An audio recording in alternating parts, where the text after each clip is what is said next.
Բաքվից հնչում են այդ պնդումները, որ Հայաստանը պետք է սահմանադրությունը փոխի։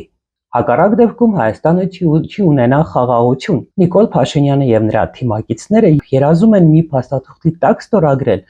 Կապ չունի ինչ փաստաթուղթ, պարզապես լինի փաստաթուղթ, որով նրանք կարող են գնալ 2026 թվականի ընտրություններին ասելով ժողովրդին, որ մենք բերել ենք խաղաղություն։ Ինչ խաղաղություն կարող է մեզ բերել այս մարդը։ Նա չի կարող բերել եւ դուր է գալիս մեզ այս մարդը թե ոչ, դուր է գալիս մեզ այս պատկերը թե ոչ, նա մեր երկրի ղեկավարն է եւ աշխարհը մեզ ճանաչում է հենց այս մարդով, աշխարհը մեզ ճանաչում է որպես մի երկրի քաղաքացիներ, որի ղեկավարը Փաշինյանն է։ Եվ այսինքն անդիմությունը այսօր պետք է խոսի ոչ թե այն մասին, թե ով է բերել Նիկոլ Փաշինյանին իշխանության, այլ ով պետք է Նիկոլ Փաշինյանին հեռացնի իշխանությունից։ Ով եւ ինչպես, այս հարցերը օրակարգ դեռ չեն եկել։ Իսկ քանի դեռ այս հարցերը չեն եկել օրակարգ, Փաշինյանն այսօր կրկին հայտարարել է, որ